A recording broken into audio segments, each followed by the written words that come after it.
Good morning friends. सर्व विद्यार्थी आणि पालकांचे मनापासून स्वागत करतो. आणि आज आपल्यासाठी पुन्हा गणिताशी संबंधित एक नवीन व्हिडिओ घेऊन आलेलो आहे. विद्यार्थी मित्र हो, जेव्हा आपण गणिताचा अभ्यास करतो तर गणिताचा अभ्यास करत असताना वेगवेगळ्या प्रकारची उदाहरणे दिलेली असतात. मग त्या उदाहरणांमध्ये नेमकं कोणत्या संख्येचा प्रकार वापरलेला आहे, माझ्या शब्दांकडे लक्ष द्या बरं. त्या गणिताच्या उदाहरणांमध्ये कोणत्या संख्यांचा प्रकार वापरलेला आहे हे आपल्याला जोपर्यंत ओळखता येत नाही तोपर्यंत ते गणित आपण सोडवू शकत नाही. मग तुमच्या मनात असा प्रश्न निर्माण होऊ शकतो की अशा कोणत्या संख्या असतात की ज्या संख्यांच्या आधारावर ते गणित विचारले जातात किंवा त्या संख्यांचा समावेश त्या गणितामध्ये असतो. आता एक विद्यार्थी म्हणून किंवा आज आपण जरी पालक असतो पण एकेकाळी आपण सुद्धा विद्यार्थी होतो, तेव्हा संख्या आणि संख्यांचे प्रकार आपण अभ्यासले आहेत. मग देवनागरी संख्या असेल, आंतरराष्ट्रीय संख्या असेल, नैसर्गिक संख्या असेल, समसंख्या असेल, विषम संख्या असेल, पूर्ण संख्या असेल, अपूर्णांक संख्या असेल, वास्तव संख्या असेल, विरोधी संख्या असतील, परिमेय व अपरिमेय संख्या असेल, असे संख्यांचे जे काही वेगवेगळे प्रकार आहेत त्या प्रकारांवर कोणत्याही प्रकारचे गणित विचारले असता सुरुवातीला तो संख्याचा प्रकार कोणता आहे हे जर तुम्हाला मला कळलं तर आपल्याला संख्यांच्या आधारावर कोणतेही गणित सोडवता येईल अशी शाश्वती आणि गॅरंटी मी माझ्याकडून देतो तुम्हाला. मग अशा प्रकारची संख्यांवर आधारित गणिते, अशा प्रकारच्या संख्यांवर आधारित गणिते सोडविताना आपल्याला कोणताही त्रास होऊ नये, आपल्याला कोणतीही अडचण होऊ नये, त्यासाठी आज मी तुमच्यासाठी एक गणिताचा व्हिडिओ घेऊन आलो आहे आणि त्या व्हिडिओचे नाव आहे संख्या व संख्यांचे प्रकार. लक्ष द्या, संख्या बघा, संख्या व संख्यांचे प्रकार म्हणजे संख्या आणि संख्यांचे प्रकार हे जर आपण व्यवस्थित समजून घेतले तर आपल्याला या संबंधित गणिते सोडवित असताना कोणत्याही प्रकारची अडचण येणार नाही. मग नेमकं संख्या व संख्यांचे प्रकार काय आहेत हे मी तुम्हाला समजून सांगतो. त्या अगोदर संख्या म्हणजे काय बघा, लक्षात घ्या बघा. त्या अगोदर संख्या म्हणजे काय, संख्या काय असते, संख्या काय असते. मग संख्या 1 असू शकते, 2 असू शकते, 4 असू शकते, 7 असू शकते, 8 असू शकते किंवा कोणतीही संख्या असू शकते. ती संख्या अनंत असू शकते. मग हे जे काही क्रमांक आहेत, हे जे काही नंबर्स आहेत, या क्रमांकाला किंवा नंबर्सला संख्या असं म्हणतात, बरोबर. याला इंग्रजीमध्ये नंबर्स किंवा डिजिट देखील म्हणतात बघा. डिजिट डिजिट डिजिट म्हणजे संख्या, नंबर्स म्हणजे संख्या. म्हणजे ज्या नंबर्सच्या मदतीने आपण गणना करू शकतो. गणना म्हणजे काय, 1 2 3 4 5 100 200 150 अशी जी काही गणना करू शकतो. मग ती गणना करण्यासाठी ज्यांची मदत होते त्याला संख्या असे म्हणतात. मग आता गणितामध्ये नेमकं संख्यांचे प्रकार कोणते आहेत ते आपण बघूया. की गणितामध्ये नेमकं संख्यांचे प्रकार कोणते आहेत ते बघूया. एकदा जर त्या संख्यांचे प्रकार आपल्या लक्षात आले किंवा आपण समजून घेतले तर भविष्यात आपल्याला कोणत्याही प्रकारची अडचण येणार नाही. बघा मग आता कोणकोणत्या प्रकारच्या संख्या असतात इकडे बघा, जेणेकरून आपल्याला समजायला सोपं जाईल आणि व्यवस्थित ऐका मी काय म्हणतो आहे. बघा, पहिला संख्याचा प्रकार आहे की नैसर्गिक संख्या. लक्षात घ्या, नैसर्गिक संख्या, नैसर्गिक संख्या. मग आता नैसर्गिक संख्याला इंग्रजीमध्ये नॅचरल नंबर म्हणतात. नैसर्गिक संख्यांना इंग्रजीमध्ये नॅचरल नंबर म्हणतात. मग आपण इथे n लिहू, n म्हणजे नॅचरल, नैसर्गिक संख्या. मग आता नैसर्गिक संख्या म्हणजे काय लक्षात घ्या बघा. नैसर्गिक संख्या म्हणजे काय की ज्या संख्यांची सुरुवात 1 2 3 4 5 6 अशी होते, किंवा थोडक्यात ज्या संख्यांची सुरुवात 1 पासून होते की त्या संख्या अनंत असतात. अनंत म्हणजे आपण मोजू शकत नाही, पण त्या संख्यांची सुरुवात ही 1 पासून होते, त्या संख्यांना नैसर्गिक संख्या म्हणतात. त्याच नैसर्गिक संख्यांना इंग्रजीमध्ये नॅचरल नंबर असे म्हणतात. बरोबर. याच नैसर्गिक संख्यांना मोज संख्या देखील म्हणतात. मोज संख्या लक्षात घ्या बरं का. याच नैसर्गिक संख्यांना मोज संख्या सुद्धा म्हणतात. म्हणजे मोज संख्या का म्हणतात नैसर्गिक संख्यांना? म्हणजे या संख्यांच्या मदतीने आपण कोणत्याही वस्तू मोजू शकतो. म्हणजे आपल्या समोर काही वस्तू आहेत, खुर्च्या असतील, टेबल असतील, लोक असतील, तर किती लोक आहेत? 1 2 3 4 5 10. किती खुर्च्या आहेत? 1 2 3 4 5 7 8 9 15. बरोबर आहे का? म्हणजे ज्या संख्यांच्या मदतीने आपण गणना करू शकतो, ज्या संख्यांच्या मदतीने आपण एखाद्या वस्तूची, व्यक्तींची मोजणी करू शकतो, म्हणजे संख्येच्या प्रमाणात ती किती आहे त्याला मोज संख्या असे म्हणतात. म्हणजे नैसर्गिक संख्येला मोज संख्या म्हणतात असं मला सांगायचं आहे. तसंच या नैसर्गिक संख्यांना व्यावहारिक संख्या सुद्धा म्हणतात. व्यावहारिक. आता व्यावहारिक संख्या का म्हणतात? कारण व्यवहारामध्ये या संख्यांचा उपयोग आपण करतो. मग व्यवहारामध्ये या संख्येचा उपयोग कसा होतो की माझ्या कुटुंबात किती लोक आहेत? 10 लोक आहेत. त्या शाळेत किती शिक्षक आहेत? 15 शिक्षक आहेत. त्या शाळेत किती विद्यार्थी आहेत? 200 विद्यार्थी आहेत. मी तुम्हाला किती रुपये दिले होते? 20 रुपये दिले होते. म्हणजे व्यवहारामध्ये संख्यांच्या मदतीने आपण गणना करू शकतो किंवा देवाणघेवाण करू शकतो. त्यामुळे या संख्यांना व्यावहारिक संख्या सुद्धा म्हणतात किंवा मोज संख्या सुद्धा म्हणतात. याच्यानंतर नैसर्गिक संख्येमध्ये सर्वात मोठी संख्या लक्षात घ्या बरं का. नैसर्गिक संख्येमध्ये सर्वात मोठी संख्या सांगता येत नाही. सांगता येत नाही म्हणजे त्या अनंत आहेत. त्या संख्या कशा आहेत? अनंत आहेत. त्यामुळे सर्वात मोठी नैसर्गिक संख्या सांगता येत नाही. त्याचप्रमाणे या नैसर्गिक संख्येमध्ये सर्वात लहान संख्या लक्षात घ्या बरं का. सर्वात लहान संख्या ही 1 आहे बघा. आपल्याला जर स्पर्धा परीक्षेमध्ये विचारलं किंवा नवोदय, सैनिकी किंवा शिष्यवृत्तीच्या परीक्षेत विचारलं किंवा एनएमएस वगैरे म्हणजे शालेय स्पर्धा परीक्षेची तयारी जेव्हा तुम्ही करता किंवा एमपीएससी किंवा एमपीएससीच्या अंतर्गत ज्या परीक्षेची तयारी तुम्ही करत असता, तर तुम्हाला जर विचारलं गेलं की सर्वात लहान नैसर्गिक संख्या कोणती, तर तुम्ही 1 सांगा. सर्वात मोठी नैसर्गिक संख्या कोणती असं जर विचारलं तर सांगता येत नाही, कारण ते अनंत आहेत. मग बघा नैसर्गिक संख्येच्या बाबतीत मी काय सांगितलं तुम्हाला. अजून एक गोष्ट की 0 म्हणजे 0 नैसर्गिक संख्या नाही. लक्षात घ्या बरं का.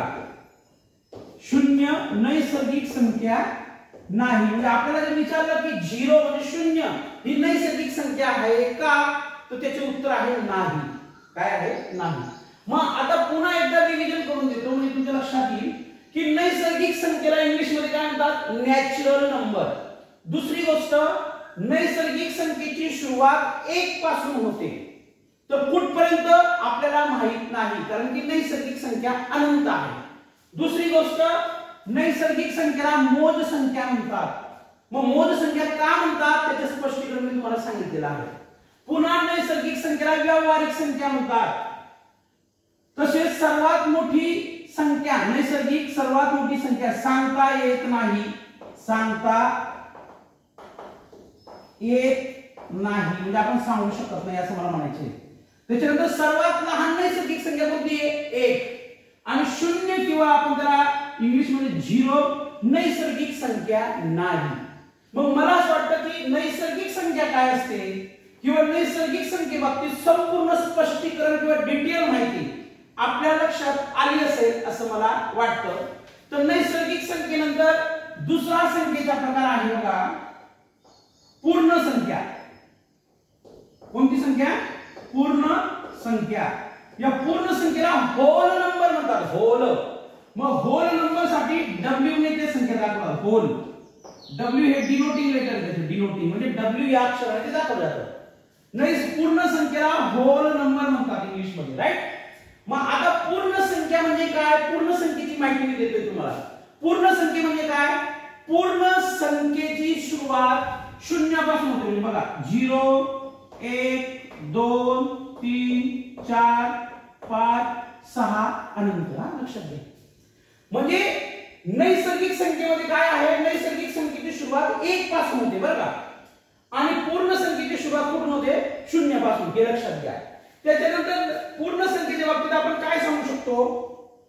सर्वात लहान पूर्ण संख्या. लक्षात घ्या बघा, सर्वात लहान पूर्ण संख्या 0 असते बघा. तुम्हाला प्रश्न विचारला की सर्वात लहान पूर्ण संख्या कोणती? तो 0 म्हणजे 0. त्याच्यानंतर सर्वात मोठी, लक्षात घ्या, त्याच्यानंतर सर्वात मोठी सांगता येत नाही म्हणजे ह्या सुद्धा काय असतात?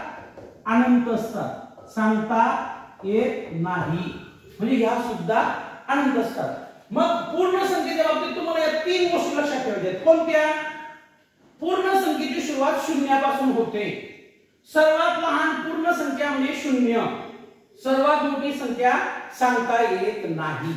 काय विद्यार्थी, जोपर्यंत नैसर्गिक संख्या म्हणजे काय, पूर्ण संख्या म्हणजे काय, रोमन संख्या म्हणजे काय, देवनागरी संख्या म्हणजे काय, आंतरराष्ट्रीय संख्या म्हणजे काय, या सर्व संख्या जोपर्यंत आपण समजून घेत नाही तोपर्यंत आपल्याला गणितातील मोठमोठी उदाहरण सोडवता येणार नाही. कारण की का? या गोष्टी बेसिक आहेत. हे सगळं बेसिक नॉलेज आहे. त्यामुळे बेसिक गोष्टी आपल्याला क्लिअर पाहिजे. याच्यानंतर पुढच्या संख्येचा प्रकार मी तुम्हाला समजवतो. तत्पूर्वी नैसर्गिक संख्या काय थोडा आठवण्याचा प्रयत्न करा. पूर्ण संख्या म्हणजे काय ते आठवण्याचा प्रयत्न करा, म्हणजे आपल्याला कोणत्याही प्रकारची अडचण येणार नाही. आता पूर्ण संख्येनंतर संख्येचा तिसरा प्रकार म्हणजे पूर्णांक संख्या. बघा लक्षात घ्या, पूर्णांक संख्या. कोणती संख्या सांगतोय मी? पूर्णांक संख्या. आता पूर्णांक संख्येला इंग्रजीमध्ये काय म्हणतात? इंटिजर्स. काय म्हणतात? इंटिजर्स. मग तुम्ही म्हणणार की सर तुम्ही मराठीमध्ये गणित शिकवताय किंवा संख्या व संख्यांचे प्रकार आम्हाला एक्सप्लेन करताय, तर या संख्यांची नाव आपण इंग्रजीमध्ये का सांगत आहात? कारण की जे मुलं सेमी इंग्रजीला असतील, जे मुलं स्टेट बोर्ड इंग्लिश मीडियमला असतील, किंवा जे मुलं सीबीएसई ला, आयसीएसई ला किंवा वेगवेगळ्या बोर्ड मध्ये शिकत असतील, तर त्या मुलांचे सुद्धा नॉलेज वाढावं हा माझा उद्देश आहे. म्हणून पूर्णांक संख्येला इंग्लिश मध्ये इंटिजर्स म्हणतात. काय म्हणतात? इंटिजर्स म्हणतात. मग आता पूर्णांक संख्येची एक माहिती काढू आपण. मग आता ही एक संख्या रेषा आहे बघा, इकडे लक्ष द्या. मी तुम्हाला पूर्णांक संख्या समजवत आहे. ही एक संख्या रेषा आहे आणि या संख्या रेषेच्या मधोमध मी इथे 0 लिहिलेला आहे, राईट. मग इकडे -1 -2 -3 बरोबर. लक्षात घ्या, या डाव्या बाजूला काय केलं मी? सेंटर मध्ये 0 लिहिला, 0 लिहिला. मग या 0 मध्ये 0 लिहिल्यानंतर इकडे डाव्या बाजूला -1 -2 -3 या संख्या लिहिल्या. आणि हा जो 0 आहे मध्यभागी याच्या उजव्या बाजूला मी लिहितोय, एक मिनिट, मी लिहितो आहे 1 2 आणि 3. मग आता लक्षात घ्या, इकडे तुम्हाला काही संख्या दिसत आहे, इकडच्या बाजूला काही संख्या दिसत आहे. तर या उजव्या बाजूच्या म्हणजे 0 नंतर लक्षात घ्या बरं का, या 0 नंतर उजव्या बाजूला ज्या काही संख्या लिहिलेल्या आहेत या संख्यांना म्हणतात धन संख्या. काय म्हणतात? धन संख्या. मग धन म्हणजे काय? प्लस. लक्षात घ्या बरं का, आपल्याकडे जे सोनं चांदी वगैरे जे असतं धन, ते धन नाही हा. धन संख्या म्हणजे काय? प्लस. आणि या 0 नंतर डाव्या बाजूला आपल्याला काही संख्या दिसत आहेत ज्या आहेत ऋण संख्या. कोणत्या संख्या आहेत? ऋण संख्या.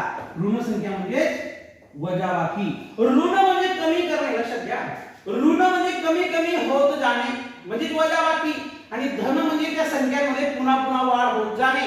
म्हणजे बेरीज मध्ये काय होतो? सोप्या भाषेत सांगतो, आपण जेव्हा बेरीज करतो तेव्हा काय करतो? आपण वाढ करतो. आणि जेव्हा आपण वजाबाकी करतो म्हणजे काय? दिलेल्या संख्येमधून संख्या कमी करतो म्हणजे वजाबाकी करतो की नाही. मग ह्या ज्या काही वजाबाकीच्या चिन्ह लिहून ज्या काही दाखवलेल्या संख्या आहेत या सगळ्या ऋण संख्या आहेत आणि इकडच्या उजव्या बाजूला ज्या काही संख्या लिहिलेल्या आहेत त्या सगळ्या काय आहेत धन संख्या आहेत बरोबर। मग याच्यानंतर पूर्णांक संख्येविषयी आपल्याला काय सांगता येईल की सर्वात मोठी ऋण संख्या, आता ऋण संख्या सर्वात मोठी ऋण संख्या लक्षात घ्या -1 असते। म्हणजे तुम्हाला जर विचारलं पूर्णांक संख्येच्या बाबतीत की सर्वात मोठी ऋण संख्या कोणती तर -1 सांगा। सर्वात मोठी ऋण संख्या कोणती तर -1। त्याच्यानंतर तुम्हाला जर विचारलं सर्वात मोठी धन संख्या सांगता येत नाही कारण या संख्या वाढत जातात, सांगता येत नाही। व्यवस्थित लक्ष द्या बघा, एकदम डिटेल नॉलेज मी देत आहे तुम्हाला की जेणेकरून स्पर्धा परीक्षेमध्ये या संख्यांच्या बाबतीत तुम्हाला कोणताही प्रश्न विचारला तर अडचण येणार नाही, राईट। अजून काय सांगू शकतो आपण पूर्णांक संख्येच्या बाबतीत, किंमत पूर्ण असते म्हणजे ऋण संख्या असो की धन संख्या असतो यांची किंमत पूर्ण असते म्हणजे यांना पूर्ण व्हॅल्यू असते असं म्हणायचे। किंमत पूर्ण असते म्हणजे अर्धवट नसते, आलं लक्षात। त्याच्यानंतर या संख्या अपूर्णांकात लिहिल्या असतात तर नेहमी छेद 1 असतो। समजा या संख्या जर अपूर्णांकामध्ये जर लिहिल्या तर त्यांचा छेद काय असतो 1। मग आता अंश आणि छेद काय असतो जेव्हा मी तुम्हाला अपूर्णांक संख्या म्हणजे संख्यांचा जो एक प्रकार आहे अपूर्णांक संख्या ते जेव्हा एक्सप्लेन करेन जेव्हा स्पष्ट करेन तेव्हा अंश म्हणजे काय छेद म्हणजे काय अपूर्णांक संख्यामध्ये संख्या कशा लिहिल्या जातात हे मी तुम्हाला सांगणार। तर लक्ष द्या, पूर्णांक संख्या आपल्याला समजलं असेल की नेमकं पूर्णांक संख्या म्हणजे काय असं मी गृहीत धरतो। याच्यानंतर पुढच्या संख्येचा प्रकार लक्षात घ्या, पहिला प्रकार आपण शिकलो नैसर्गिक संख्या, त्याच्यानंतर पूर्ण संख्या, त्याच्यानंतर पूर्णांक संख्या, आता त्याचा पुढचा प्रकार आहे अपूर्णांक संख्या। लक्षात घ्या बरं का, अपूर्णांक संख्या म्हणजे आपल्याला कोणत्याही प्रकारचे कन्फ्युजन होणार नाही किंवा समजायला अडचण येणार नाही। बघा अपूर्णांक संख्या आपण शिकलेलो आहे हे 5वी 6वी मध्ये अपूर्णांक संख्या। इकडे लक्ष द्या विद्यार्थी मित्र की अपूर्णांक संख्येला इंग्लिश मध्ये फ्रॅक्शन म्हणतात। काय म्हणतात फ्रॅक्शन, काय म्हणतात फ्रॅक्शन, राईट।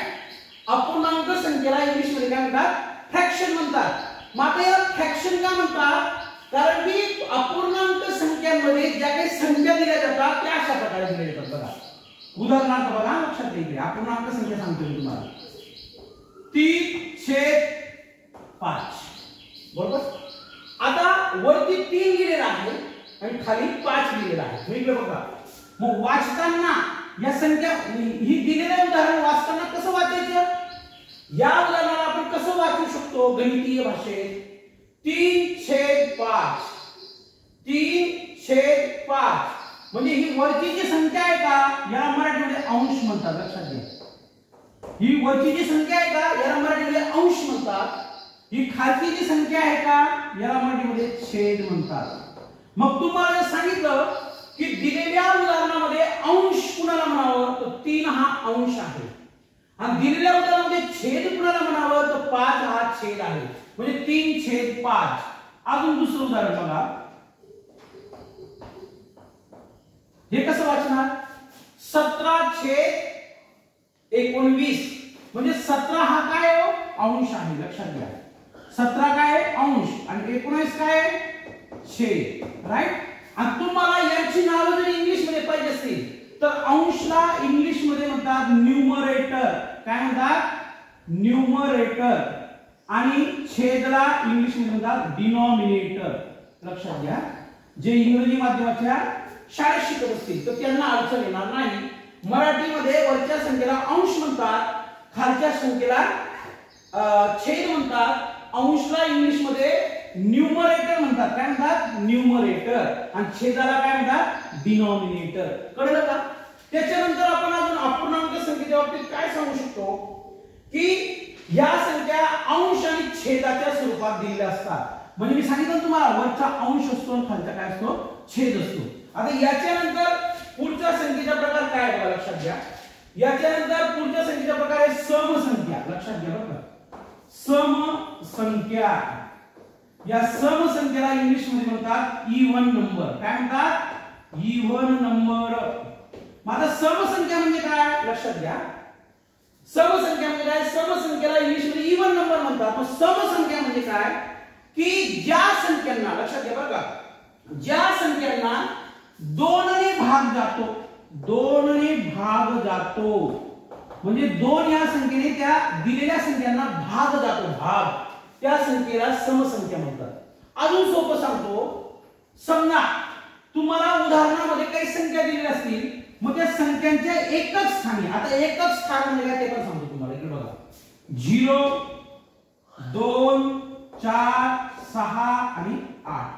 समजा दिलेल्या उदाहरणांमध्ये एकच स्थानी, आता एकक, दशक, शतक, हजार. आता समजा ही संख्या आहे, ही संख्या लक्षात घ्या 5462. लक्षात घ्या बघा 5462. एकक काय असते ते शिकवतो मी तुम्हाला. तर हे एकक आहे, हे दशक आहे, हे शतक आहे आणि हे काय आहे? हजार आहे. बरोबर आहे का? मग एकक स्थानी म्हणजे उजव्या हाताला सर्वात शेवटची संख्या, दिलेल्या उदाहरणामध्ये सर्वात शेवटची संख्या जी असते, अतिशय सोप्या भाषेत सांगतोय, त्याला एकक म्हणतात.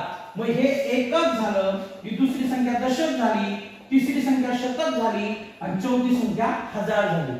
मग इंग्रजीमध्ये याला म्हणतात वन्स, याला म्हणतात टेन्स, याला म्हणतात 100 आणि याला म्हणतात 1000. पण मराठीमध्ये म्हणतात एकक.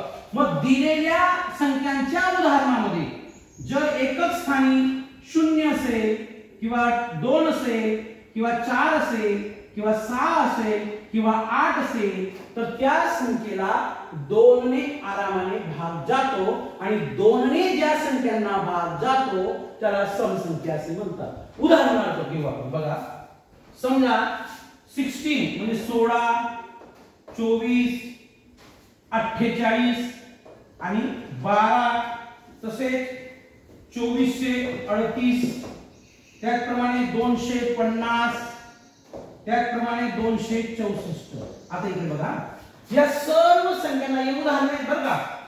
किती उदाहरण आहेत? ही सगळी उदाहरणं आहेत बघा, लक्षात घ्या. 1 2 3 4 5 6 7.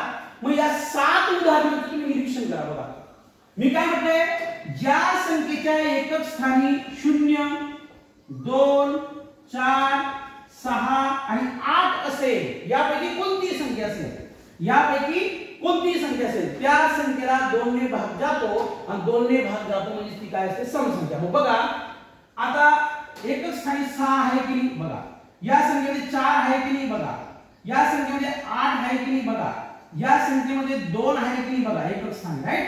या संख्येमध्ये बघा काय आहे? 8 एकक स्थानी.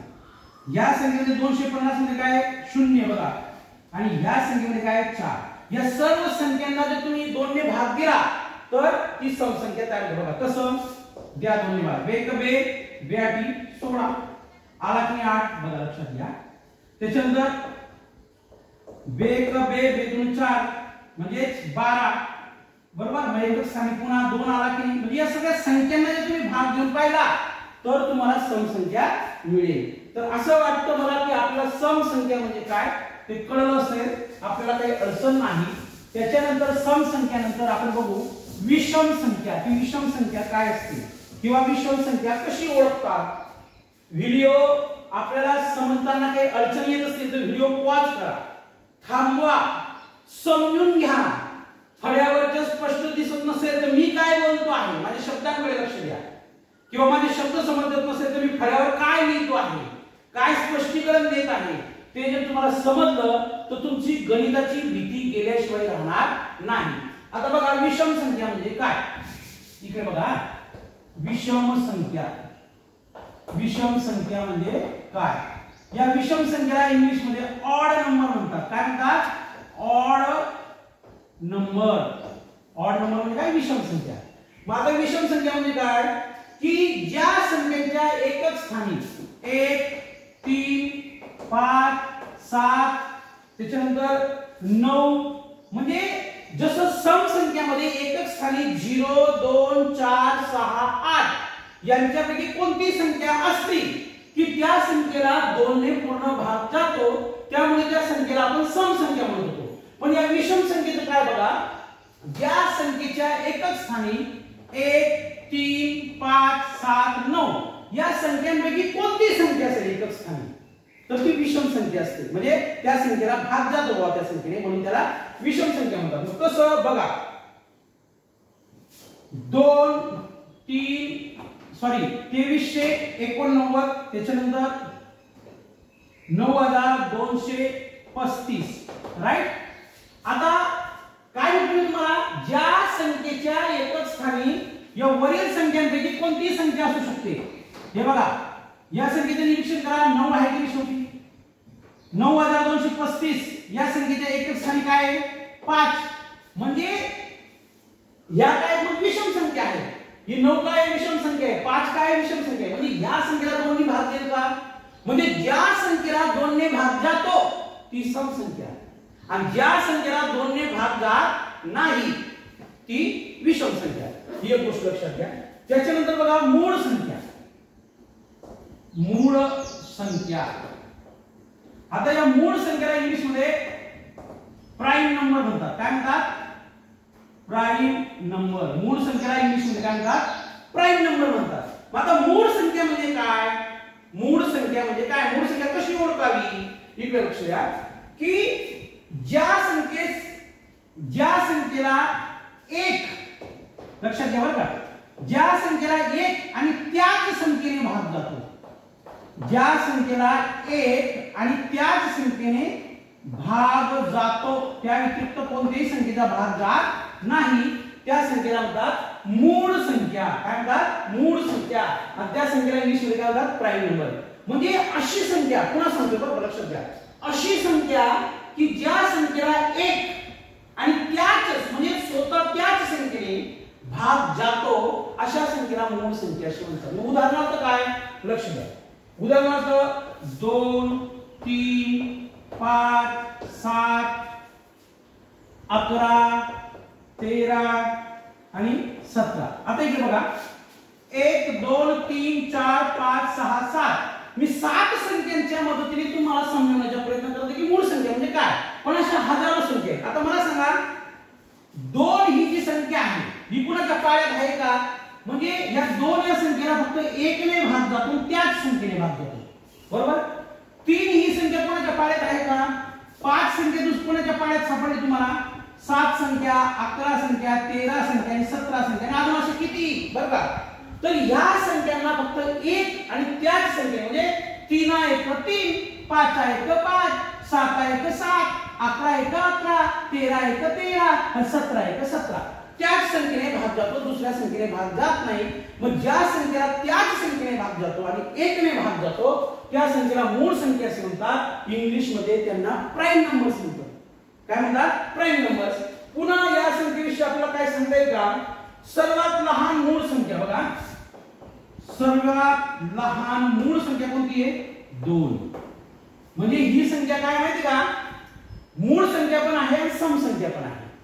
मूळ संख्या पण आहे सम संख्या पण आहे. म्हणून सर्वात लहान मूळ संख्या जर आपल्याला विचारली परीक्षेत सर्वात लहान मूळ संख्या कोणती तर 2 सांगा. काय सांगा, 2 सांगा. हा म्हणजे तुम्हाला अडचण येणार नाही. आता 1 ते 100 पर्यंत लक्षात घ्या, 1 ते 100 पर्यंत मूळ संख्या किती आहे लक्षात घ्या. तुम्हाला जर असा प्रश्न विचारला 1 ते 100 पर्यंत मूळ संख्या किती आहे तर 25 सांगा. काय सांगा, 25 सांगा. मग तुम्ही 1 पासून तर 100 पर्यंत ह्या पद्धतीने मी जसं एक्सप्लेन केलं का या स्पष्टीकरणानुसार तुम्ही संख्या काढा. सगळ्या संख्या तुम्हाला किती सापडतील 25 सापडतील. किती सापडतील 25 सापडतील. कळलं का तुम्हाला. तसेच मग आता मूळ संख्या तुम्हाला समजल्या, त्याच्यानंतर तुम्हाला विषम संख्या समजल्या. आता त्याच्यानंतरचा पुढचा प्रकार तुम्हाला समजतो म्हणजे संख्यांच्या बाबतीत किंवा संख्या या प्रकरणाविषयी तुम्हाला कोणतीही अडचण राहणार नाही आणि याच्या आधारावर तुम्ही कोणतीही उदाहरणं तुम्ही आरामाने सोडवू शकता. आता सहमूळ संख्या लक्षात घ्या बरं का, सहमूळ संख्या, सहमूळ संख्या, सहमूळ संख्या. या सहमूळ संख्येला इंग्लिश मध्ये को-प्राइम नंबर म्हणतात. को-प्राइम नंबर्स म्हणतात. या सहमूळ संख्यांना काय म्हणतात कोप्राईम, राईट.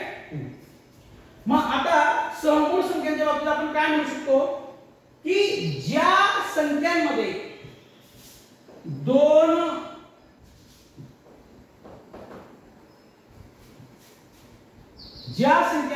दोनचा फरक असतो. कितीचा असतो? दोनचा फरक. लक्षात घ्या बरं, दोनचा, ज्या संख्यांमध्ये दोनचा फरक असतो पण त्या मूळ संख्या असतात. म्हणजे ज्या मूळ संख्यांमध्ये, लक्षात घ्या, ज्या मूळ संख्यांमध्ये दोनचा फरक असतो त्याला सहमूळ संख्या असे म्हणतात. मग उदाहरणार्थ म्हणजे काय, इकडे बघा, कौस आखली आपण. त्याच्यानंतर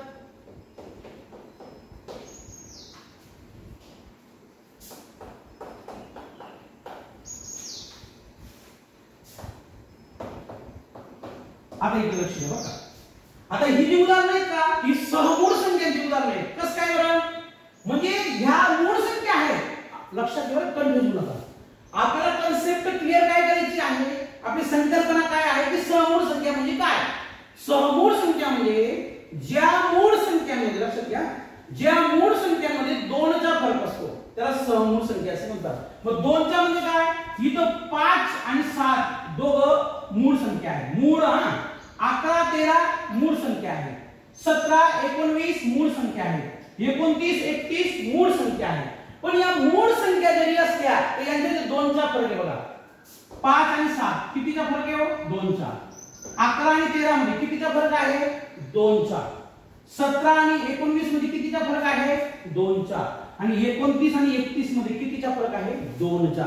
या मूळ संख्या आहेत, पण ज्या मूळ संख्येमध्ये 2चा फरक असतो त्याला सहमूळ संख्या म्हणतात. इंग्लिश मध्ये कोप्राईम नंबर्स म्हणतात. That's all. कळलं का? काही अडचण नाही आपल्याला. अजून आपण तुम्हाला जर विचारलं 1 ते 100 पर्यंत सहमूळ संख्यांच्या जोड्या किती आहेत, सहमूळ संख्यांच्या जोड्या किती आहेत, तर त्या जोड्या आहेत 8. किती आहेत? 8. सहमूळ संख्यांच्या जोड्या किती आहेत? 8. हे लक्षात ठेवायचं बरं का. त्याच्यानंतर सहमूळ संख्येनंतर चौरस संख्या. लक्षात घ्या, चौरस. मग तुम्ही म्हणणार आयत, त्रिकोण, चौरस, काटकोन, लघुकोन, विशालकोन, हे तर आम्ही सगळं भूमितीमध्ये ऐकलेलं आहे, म्हणजे जिओमेट्री मध्ये ऐकलेलं आहे. तर चौरस संख्या म्हणजे काय? चौरस संख्या पण असतात का? हा देखील एक संख्येचा प्रकार आहे, चौरस संख्या. माझा चौरस संख्या म्हणजे काय बघा. चौरस संख्या म्हणजे काय? या चौरस संख्येला इंग्लिश मध्ये स्क्वेअर नंबर म्हणतात. काय म्हणतात? स्क्वेअर. या चौरस संख्येला इंग्लिश मध्ये स्क्वेअर नंबर म्हणतात. स्क्वेअर. मग नेमकं चौरस संख्या काय असते? ही चौरस संख्या म्हणजे काय? ज्या संख्या पूर्ण वर्ग असतात, ज्या संख्या पूर्ण वर्ग असतात. आता वर्ग काय? मी जेव्हा तुम्हाला वर्ग आणि वर्गमूळ शिकवेल तेव्हा तुम्हाला अधिक डिटेल आणि अधिक स्पष्टीकरण देईल त्याचे. कळलं का? मग नेमकं आता पूर्ण वर्ग संख्या म्हणजे काय? ज्या पूर्ण वर्ग संख्या असतात, लक्षात घ्या बघा, ज्या पूर्ण वर्ग संख्या असतात त्यांना चौरस संख्या म्हणतात. मग पूर्ण वर्ग संख्या म्हणजे काय? उदाहरणार्थ बघा, 4 9 16 25 36 आणि 49. या अजून भरपूर येतात का, पण एक उदाहरण म्हणून ना. या सर्व संख्या पूर्ण वर्ग संख्या आहेत. मग पूर्ण वर्ग संख्या कुणाला म्हणावं इकडे लक्ष द्या. आता हा 4 जो आहे, 4 हा कुणाचा वर्ग आहे? बघा, 2चा वर्ग. इकडे बघा बरं का, इकडे बघा, 2चा वर्ग. मग 2चा वर्ग केला तर काय येणार आहे? 4. 9 3चा वर्ग म्हणजे काय येणार आहे? 9. 16 4चा वर्ग म्हणजे काय येणार आहे? 16. 25 5चा वर्ग म्हणजे काय येणार आहे? 25. 36 6चा वर्ग म्हणजे काय येणार आहे? 36. 49 7चा वर्ग म्हणजे काय येणार आहे? 49. म्हणजे 4 हा वर्ग आहे कुणाचा? 2चा. 9 हा वर्ग आहे कुणाचा? 3चा. म्हणजे अशा संख्या की ज्या संख्या कोणत्या तरी संख्येचा वर्ग आहे, अशा पूर्ण वर्ग संख्यांना, म्हणून पूर्ण वर्ग हा शब्द दिलेला आहे, अशा पूर्ण वर्ग संख्यांना चौरस संख्या म्हणतात. इंग्लिश मध्ये स्क्वेअर नंबर म्हणतात. तुम्हाला समजलं असेल मला असं वाटतं. त्याच्यानंतरचा पुढचा प्रकार बघा संख्येचा, म्हणजे आपल्याला कोणत्याही प्रकारची अडचण राहणार नाही. मी माझ्या पद्धतीने माझ्याजवळ असलेली माहिती, माझ्याजवळ असलेलं या टॉपिकचं नॉलेज आपल्याशी शेअर करण्याचा प्रयत्न करतो आहे. I am not God, me God नाही किंवा तुम्ही सुद्धा गॉड नाही, पण जे काही आहे ते पूर्ण द्यावं हा माझा उद्देश आहे. अर्धवट माहिती देऊ नाही. त्याच्यानंतर बघा संख्येचा पुढचा प्रकार बघा, विरुद्ध संख्या. कोणती संख्या आहे? विरुद्ध संख्या. तुम्ही म्हणणार आम्ही नैसर्गिक संख्या समजू शकतो, पूर्ण संख्या समजू शकतो, सम संख्या समजू शकतो, विषम संख्या समजू शकतो, चौरस संख्या पण समजू शकतो, पण ही विरुद्ध संख्या तर कधी हायस्कूल मध्ये शिकवलं नाही. आम्ही 5वी ते 10वी शिकलो किंवा 5वी ते 12वी शिकलो तेव्हा आम्हाला अशा प्रकारच्या संख्याच्या प्रकारचं काही शिकवलं गेलं नाही. पण तसं नाहीये विद्यार्थी मित्र. जेव्हा आपण एखादं पुस्तक वाचत असतो, जेव्हा एखादं पुस्तक उघडत असतो, तर ते पुस्तक वाचत असताना किंवा उघडत असताना आपल्याला नवनवीन नॉलेज आपल्या समोर येत असतं आणि ते नॉलेज आल्यानंतर आपण ते इतरांशी शेअर करत असतो. तर बघा विरुद्ध संख्या म्हणजे काय? आता या विरुद्ध संख्या म्हणजे काय? समान किंमत असते. या विरुद्ध संख्यांना काय असते? समान. लक्षात घ्या, या विरुद्ध संख्यांना काय असते? समान किंमत असते.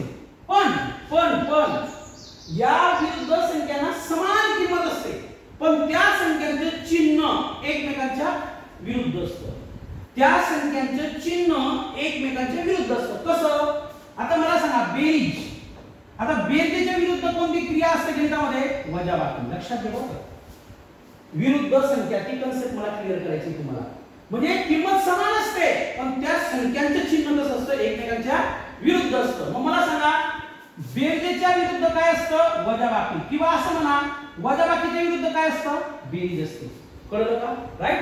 त्याच्यानंतर मला सांगा गुणाकाराच्या विरुद्ध काय असतो? भागाकार. किंवा भागाकाराच्या विरुद्ध काय असतो? गुणाकार. म्हणजे मला असं म्हणायचं आहे, लक्षात घ्या, -5 आणि नुसतं 5. कौसामध्ये लिहिलेलं मी -5 आणि फक्त 5. मग आता -5 आणि 5 म्हणजे 5 च्या अगोदर अधिकचे चिन्ह आहे, पण गणिताच्या नियमानुसार आपण ते चिन्ह लिहित नाही. त्यामुळे या विरुद्ध संख्या आहे. मग आता याची पण व्हॅल्यू समान आहे, याची पण व्हॅल्यू समान आहे, फक्त चिन्ह वेगवेगळं असल्यामुळे यांना विरुद्ध संख्या म्हणतात. अजून एक उदाहरण देतो तुम्हाला, मी कळेल बघा. -9 किंवा -9. आता हे तुम्हाला समजण्यासाठी लिहिलेलं आहे बरं, लक्षात घ्या. -9 किंवा -9 म्हणजे 9 ची जी व्हॅल्यू आहे ती तितकीच आहे आणि या 9 ची पण जी काही व्हॅल्यू आहे ती तितकी आहे, फक्त चिन्ह बदल असल्यामुळे, चिन्ह विपरीत असल्यामुळे, चिन्ह विरुद्ध असल्यामुळे याला विरुद्ध संख्या असे म्हणतात. पुन्हा एक उदाहरण देऊ बघा. -7 + 7 म्हणजे या 7 ची व्हॅल्यू पण तीच आहे, या 7 ची व्हॅल्यू पण तीच आहे, पण चिन्ह विरुद्ध असल्यामुळे त्यांना विरुद्ध संख्या असे म्हणतात. म्हणजे मला असं वाटतं तुम्हाला समजलं असेल विरुद्ध संख्या म्हणजे काय. त्याच्यानंतर बघा त्रिकोणी संख्या. त्याच्यानंतर संख्याचा प्रकार आहे त्रिकोणी. लक्षात घ्या बघा, त्रिकोणी संख्या. राईट. त्रिकोणी संख्या. मात्र त्रिकोणी संख्याचे कसं असतं? 2 क्रमागत. लक्षात घ्या बघा, त्रिकोणी संख्या म्हणजे काय? 2 क्रमागत. क्रमागत म्हणजे काय? क्रमाने येणाऱ्या 2 क्रमागत संख्यांच्या, 2 क्रमागत संख्यांच्या गुणाकार.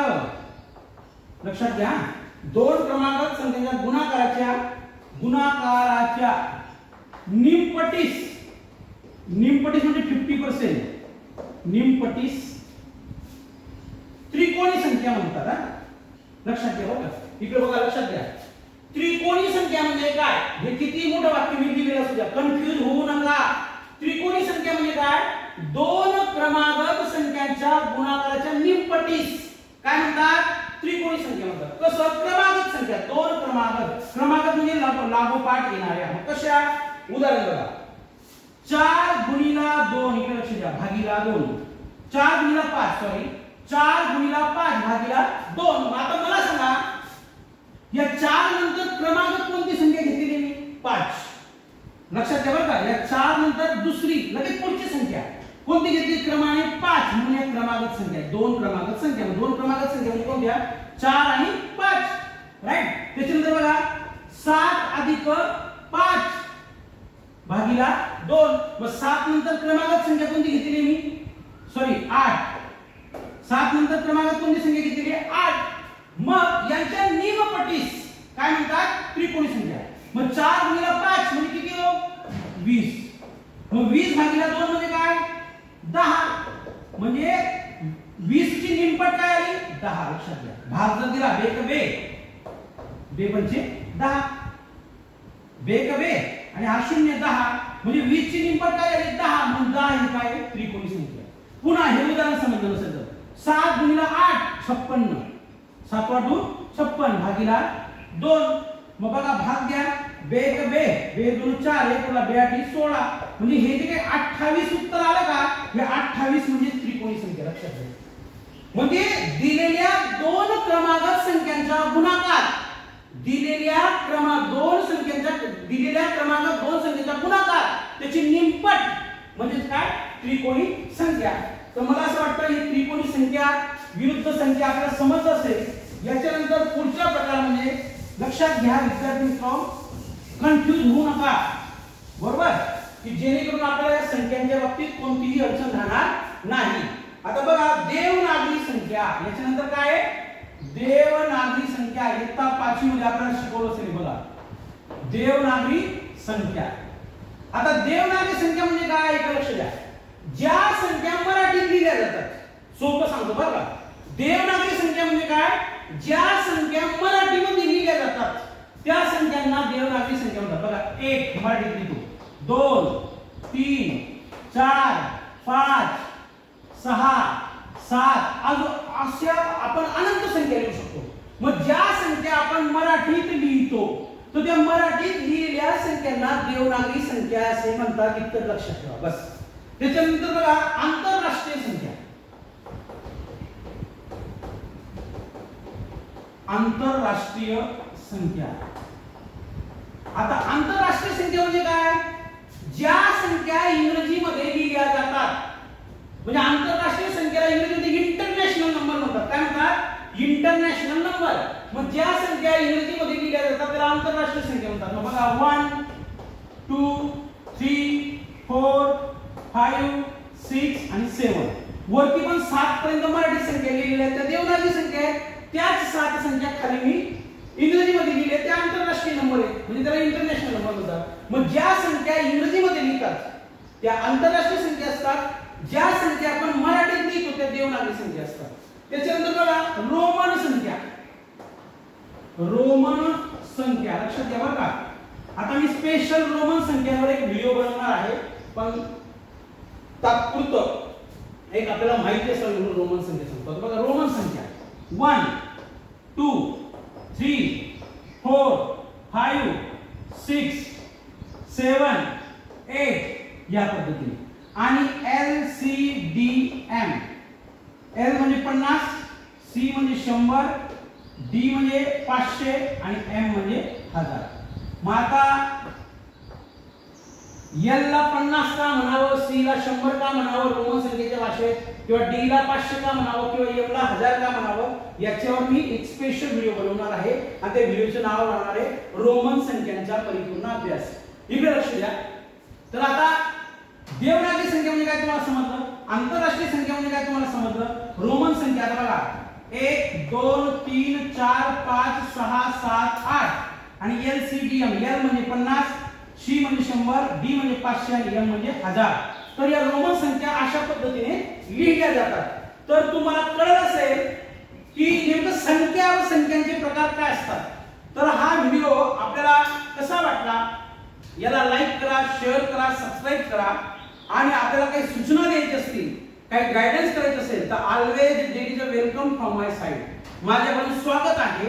आणि तुम्हाला जर कळवायचं असेल आणि तुम्हाला काही नवनवीन व्हिडिओ पाहिजे असतील तर you can comment me, you can suggest me, you can guide me.